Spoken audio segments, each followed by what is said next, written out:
Hey everybody, thanks for tuning in. Today we have Emery Taranlop, and he is going to talk to us about something which is actually a kind of a burning topic in California these days, which is the creation of more housing through accessory dwelling units. And Emery, why don't you introduce yourself and tell us a little bit about your background and what you do?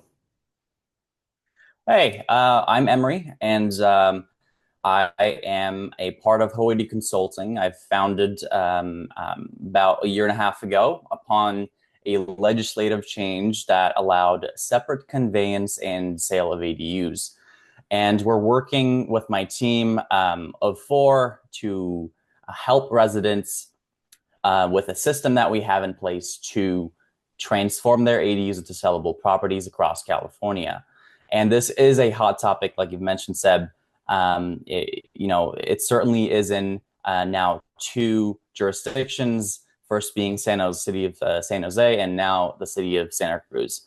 As to my background, I have a background in sales for residential real estate, and which led me to ultimately getting into this area where I didn't see many answers when I asked questions. And it was a very early topic. Nobody could answer my questions.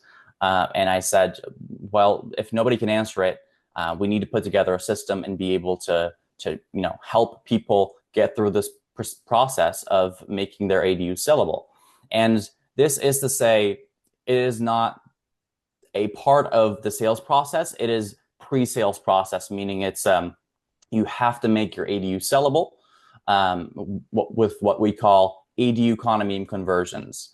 And ADU condominium conversions are it's outlined per city. It's different, but to wrap it back up to the state, it was first started at the state level when the state wanted to fight the housing shortage and wanted to make more affordable housing.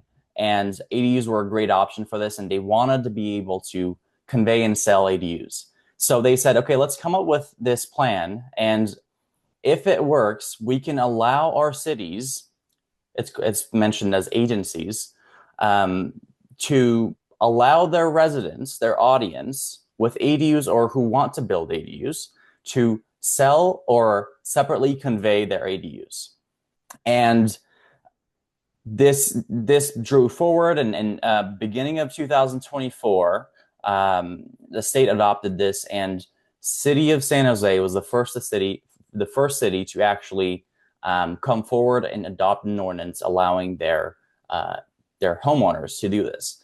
And recently, as of this February, the city of Santa Cruz happens to be the second city that allows this. And certainly there are many, many more cities, like the city of Berkeley, Oakland, San Francisco, San Diego, and many more to list, who are currently in action to put together an ordinance and allow this to happen. All right, well that's tremendous. That's tremendous. So with by turning your ADU into a condo, that then becomes separate ownership, and then you can sell it to anybody. Do you happen to know if there are any kind of like deed restrictions or like mortgage issues with a property that is split that way, or? Right. I think the assembly bill that was passed from the state does a great job outlining the procedure that needs to be followed. And they have made this in a way of a template that the cities should implement, but the cities can alter their own rules and put it in from a better perspective that will work better with their residents. But there are some basic rules that they have to implement. And one of them is lien holder consent. And in many ways, a lien holder is the lender. And the bill says that you need to have consent from the lien holder of the property, if you don't outright own the property, to proceed with the condominium conversion of the ADU. And we help with that as well. And there are many ways it can go. And needless to say that if you're there are a lot of financial motives for homeowners to be selling their ADU. And whether it fits for someone or it doesn't fit for someone to do this, they may use the proceeds from the ADU, the sale of the ADU, to pay off their existing mortgage. But let's go back to the lien holder consent. If per se your lender doesn't want to give you consent for whatever reason, which is not likely to happen, you can seek options like refinancing and in some ways, your lender might say, these are the conditions which I approve in, meaning these are the contingencies you need to match in order to, pursue this ADU condominium conversion and sell your ADU. So there are three ways it can go. They can reject you, they can approve your application, your lien holder, or they can say, these are the conditions you need to follow in order to proceed. And those are the three ways it can go. But to answer your question, yes, you need to have a lien holder consent from your lender or whoever the lien holder might be to proceed with the ADU condominium conversions, which we help with. All right. So what's the difference between like the converting an ADU to a condo versus like a SB9 lot split? These are like completely different processes. Is that correct? And why would you prefer one over the other? SB9 lot split was created for different purposes, not necessarily for ADUs. The sale of ADUs were made possible with this state assembly bill, and it is done so with the best act via making it a condominium. Because when you look at it from the top to bottom, you have two properties on the you have two homes on the property, and whether that is that consists of the ADU having its own entrance or separate entrance or some sort of a common area or whatever it might be that may cause a problem for what we call single family home owned, then it needs to go through a condominium conversion procedure in order to make it condo-like. And I think to understand this, it's key to mention key aspects of a condominium. And to get in there, a condominium is a type of ownership where you don't own the land. And there's another type of condominium called site condos. And when we are converting the single family home with two homes in it, one being the ADU, one being the primary dwelling unit, we are trying to put together a site condo. And a regular condo differs from site condo with site condo owner owning the land along with the property. A condominium, on the other hand, doesn't. A condominium owner, on the other hand, doesn't own the land underneath. So those are the differences between those two types of condos. And what we're trying to accomplish with our condominium conversions is we're trying to put together a site condo plan for the ADU and the primary dwelling unit. So when we want the second owner or a different owner for the ADU or vice versa to come, we want them to outright own the land and the property on top of it. We don't want the regular condo style ownership. To the extent we can go, that's the path we choose when going through ADU condominium conversions. Wow, that's very interesting. I didn't know there was such a thing as a condo where you actually own the land as well as the airspace, I guess.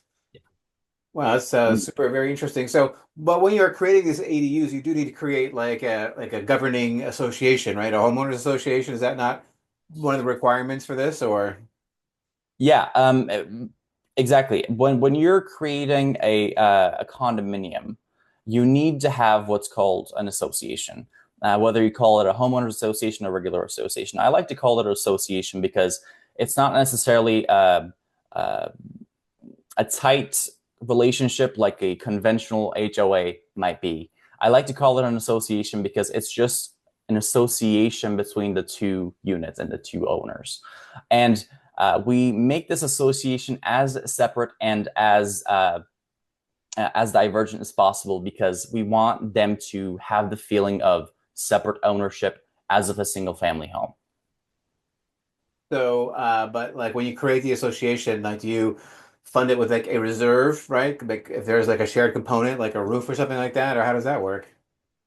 Yeah, so the properties that we oversee, they come in all shapes, whether the ADU is attached or detached. What I was referring to earlier, site condos, they have to work with detached because you can't really convert an attached ADU and the primary Oh, and have property it that be a it's site attached to condo. Oh, okay. um, as a site condo. But needless to say that yes, everything that we want outlined is done in what we call governing documents of the association.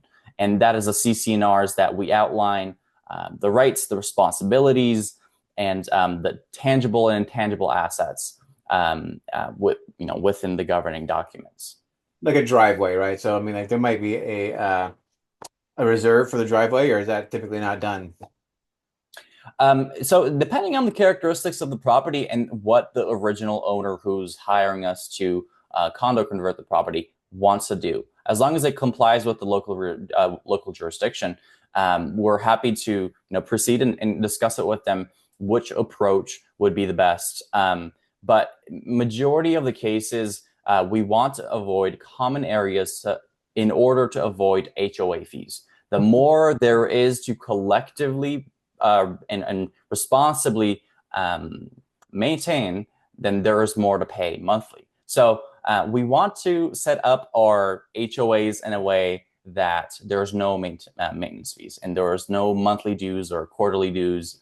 So that's the approach we take in order to give it the single family home feel as mentioned earlier. Well, that's really smart. But let's say that you own a property right now and you're in an HOA right now. I hear that a lot of HOAs don't let you do this, or is there a new legislation that says that they have to allow this, or what's the latest on that? Yeah, similar to lien holder consent, as we discussed earlier, the state law clearly outlines that if the existing property that you want to apply ADU condominium conversions to is in an existing HOA or any sorts of association, it needs to have a board meeting. And upon the board meeting, we need to have a written consent from the board allowing the ADU condominium conversion to happen. Because when you look at it, you are trying to create this new bubble, a new association within the existing HOA, and that needs to go through the board in order to be approved. Right. Okay. Now, how about habitability? How is habitability maintained? So I think we touched on it very good earlier. The way we try to put everything together with my team is we discuss it with the homeowner, depending on the characteristics that we're working with of the property. We want to create a space where the privacy is preserved and everybody's responsibilities are cleared in the governing documents in order to, preserve the habitability. Right on. Okay, very good. So, when do people like normally hire you? Do they hire you when they are going to be building an ADU, or if they already have an ADU, or at what point do you normally get involved with people? Uh, we start our procedure upon getting in an agreement with our clients. But before that, we have an initial consultation where we discuss, is this possible? Can you do this? And is there things getting in the way of you condo converting your ADU and anything that prevents you from doing it? So we discussed that earlier. And if they want to proceed and let us know, we get in a contract and we try to make it happen for them. But would you get in a contract like before they built an ADU, or only if they already have an existing ADU? At what point are you brought in? We're brought in whenever the ADU is existing or whenever they are in contract with builders who are building the ADU, because I think I need to dive in a bit more here in order to explain how can we go either way.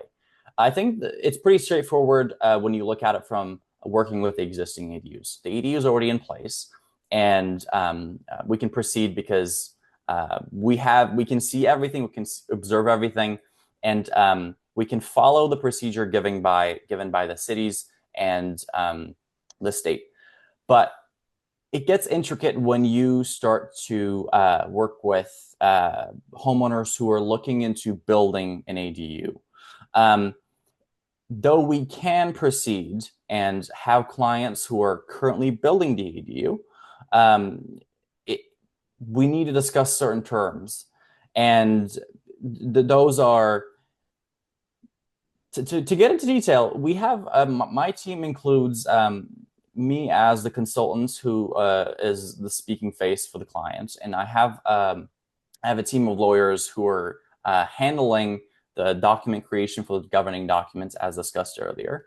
And I have a land surveyor who's a land surveyor team who's doing the parceling and outlining the physical boundaries, therefore be able to put into the governing documents later on. And I have a title representative who's helping me with the checkups and make sure that the land is owned and the ADU is permitted, etc. So to get more into detail with the land surveyor, we are required by the state to draft out a parcel map. And so when we're going through ADU economy conversion, we do that. But when the ADU doesn't exist yet, it's being constructed, the contractor you're in touch with also goes through sort of a map procedure. So we work with them to make sure we reduce the costs of what we call parcel maps. So if we can avoid doing parcel maps twice, we will, because it is at the end of the day the cost that our clients see, and we want to avoid it as much as possible. And if there is somebody who come up to us, let's say, and say, we want to build an ADU, but in the future we might think about selling it, or maybe soon, maybe we're going to build it and right away sell it. We say to them, okay, let's get in touch with your builders and create a plan in order to avoid drafting these required maps twice, and therefore save you money. So basically, at the time that I hire a builder to figure out like where my ADU is going to go, at that time when I sign a contract with that person, that's the time to bring you on and then have you work with that person to optimally site the ADU so that it can be split in such a way that it won't have any shared costs or any of that down the road, to make it clean and probably a lot more marketable. Because like I can see that as being like an issue with a lot of people. It's like, oh, now I have this really tiny like management company like overseeing my little tiny 800 square foot cottage that I have in the back of this lot. That seems like a negative, but that doesn't really exist where everything really is just independent. Then that's one less thing you would have to worry about. So how long does this sort of thing take to get through? Like, let's just say you already have an existing ADU and it's easy, right, to get through. How long would it take to normally have this happen?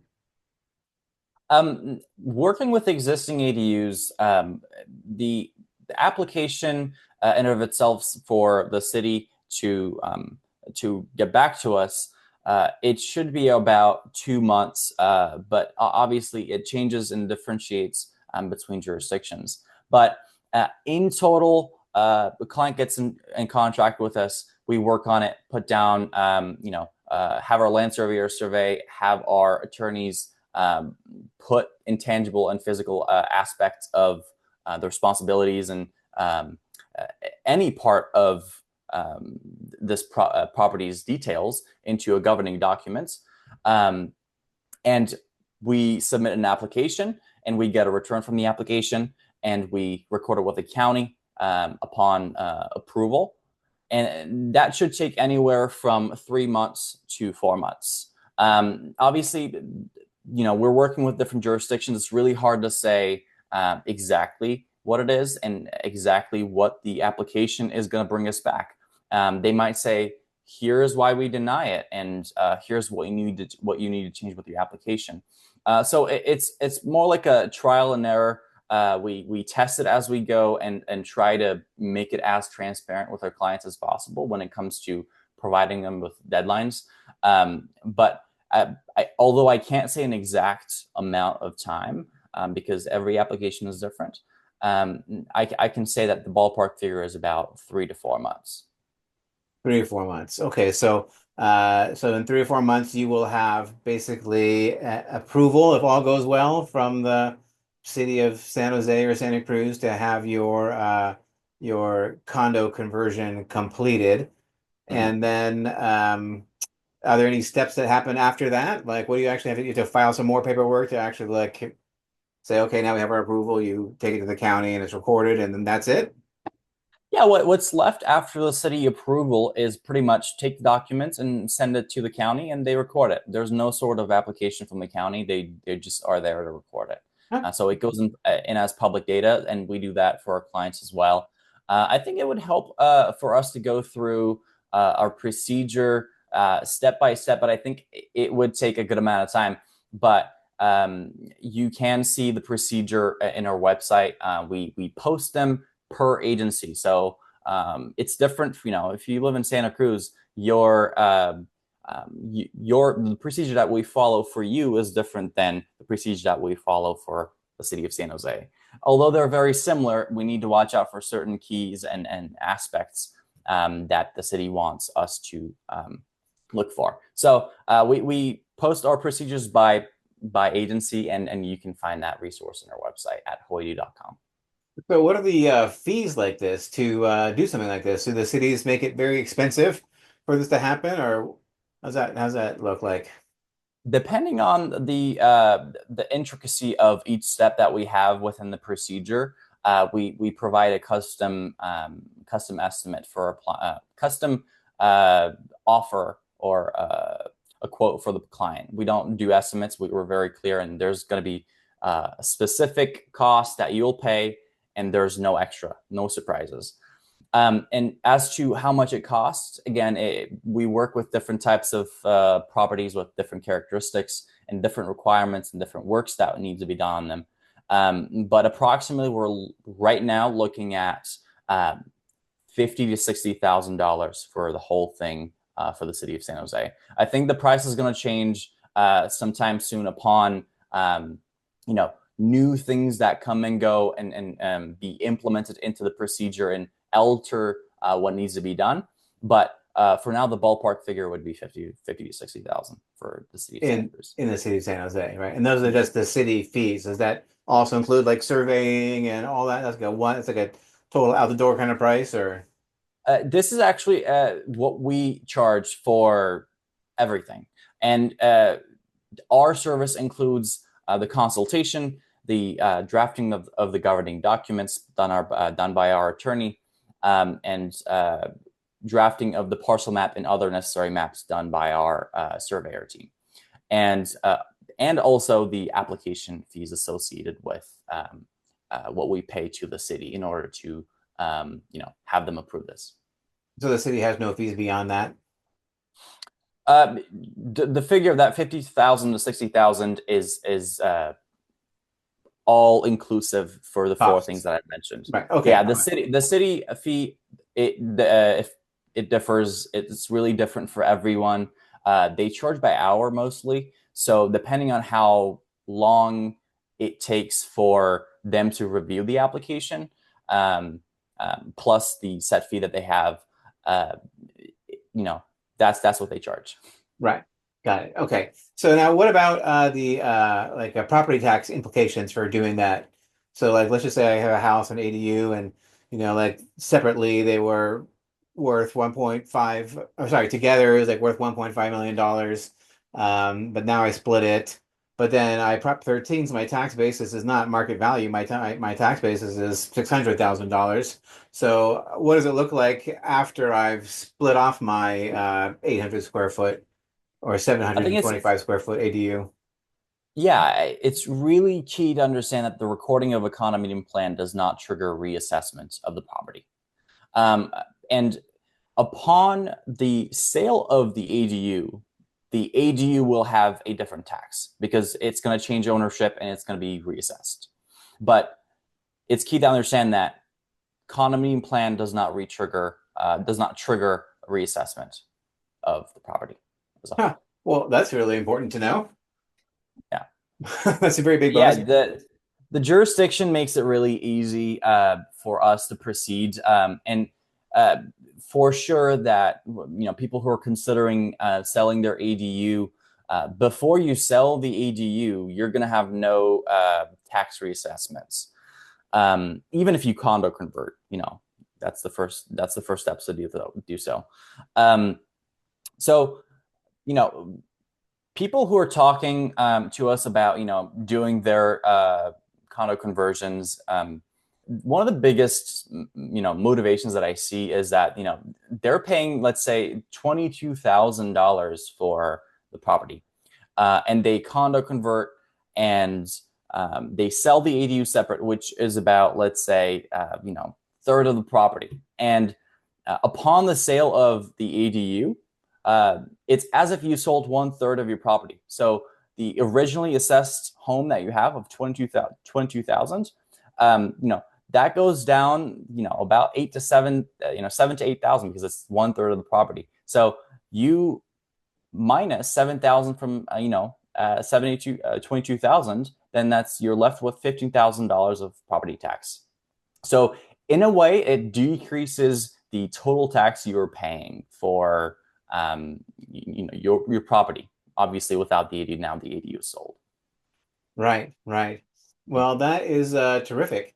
So, where do you see it happening next? I mean, we have San Jose and Santa Cruz. Like, who in the Bay Area might be the next city or agency to do this?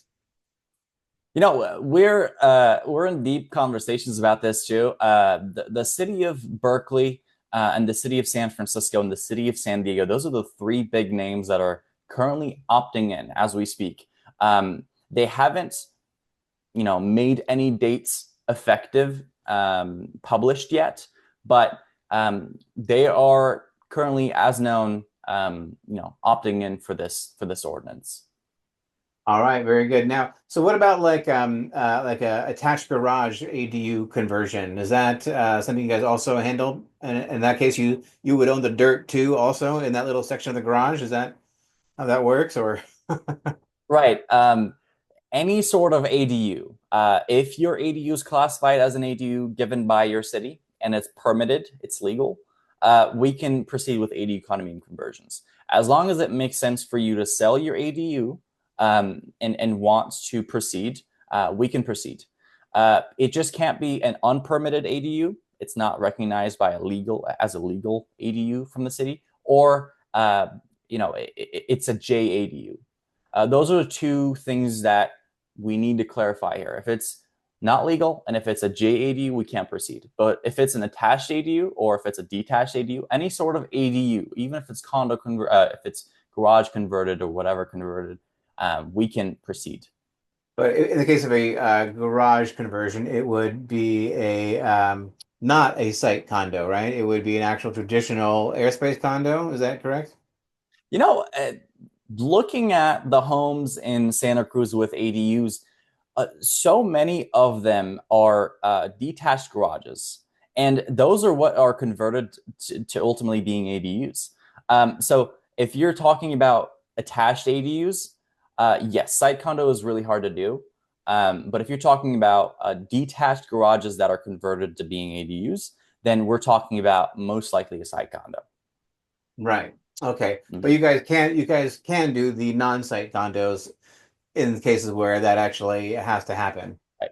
That's not Right. a problem. I think earlier the way that I wanted to put it together is that there are types of condos, but ultimately we make any sort of condos. Right, any sort of condo, exactly. Mhm. Right, so this is pretty incredible. So because I keep on thinking like, okay, if I had a house and a detached, like say 700 square foot ADU, let's just say it was in the Santa Cruz or San Jose or whatever, and I sold it off, and it had like a 3,500 square foot lot or 4,000 square foot lot, and I still had the same on mine. Like, how much would that be worth? Like a two bedroom, one bathroom. I mean, I would think it would be worth like $1 million or something like that, right? A lot more than a third of the property. I mean, here's the way I would put it, Seb. You are the sales specialist. I think you'd get this answer. You get this question way more than I would. Depending on what your market specialist says it would sell for, I think that's the first step you need to take. If you're looking for, if you have a financial incentive selling your ADU, want to get a great return, you first need to check with your area sales specialist, your realtor, in order to understand, what can you return, what returns can you get by selling this ADU? And it obviously, working in sales, that it's it's manipulated by many factors. It's the location, the structure, the neighborhood, the age, and the aesthetics and the interior and renovations. There's so many factors that you can really look for in order to assess a home and how much it would sell for. Well, I could think this would be so perfect for like, there's a lot of seniors that I talk to who have like these reverse mortgages, right? I mean, like this would be an amazing thing if they were able to like Mhm. just, sell off the whatever, main house or the guest house, and then pay off the reverse mortgage, which is really bad. And Yeah, then live in the remaining structure free and clear, right? exactly. So Uh, yeah, I I probably mean, a lot of your clients are kind of older people, I would imagine, who are kind of looking to do this, to maximize the return on their accessory structure. yeah, there are all sorts of people from all sorts of demographics and ages, and that we have conversations with. And there are different motivations per se. Some people just want to reduce their property tax. Some people want to have less maintenance, and some people want to liquidate and cash out from their ADU or cash out the primary dwelling unit and live in the ADU. So lots of motivations that you can have, and I think it's really important to understand that um, these are the resources that you can gain from your sales specialist, and you understand how much you're going to net out of the sale of this ADU or your primary home, separate from the other dwelling. Um, yeah, the motivations really differ, but mainly it's important to understand and know what you can net out of the home. Right. All right. Well, this has been really amazing. Is there anything that I should have asked you that I didn't ask you? I think you're on point with a lot of questions, and I think we went on a loop here and there, but I think we did a good job wrapping it up and having this conversation started with many people. All right, terrific. So, what's the best way our viewers can get a hold of you? You can get in touch with us through our website, hoadu.com, hoadu.com. And we have our information there, and my team will be in touch if you happen to have a conversation with us. Do you do any other sort of ADU consulting outside of the space of condo conversion? Because like right now, there's not that many towns that are doing that. If somebody had like a normal condo project or an SB9 lot split, would they talk to you about that as well, or not really? We're proud to say that we are the only company in California that specializes exclusively in transforming EDUs into sellable properties. So we don't do anything else. Our business is just revolving around the condo conversions of the property which the EDU sits in order to make the EDU sellable and separately conveyable. Well, that's terrific. That's nice to have like a very, like this is what we do. We are specialists in this. All right, well, that's good. So now it's very clear who to call if we need a specialist in that. Absolutely. All right, Right. well, thank you so very much for your time today. I really do appreciate it. And next time I hear of anybody who is wanting to do this, which actually I have been hearing about it this whole time, but I didn't know who to send them to. But Now I do. I will be sending all of them your way. So thank you so very much. I really do appreciate your time. Appreciate it, Seb. My pleasure. All right. See you later.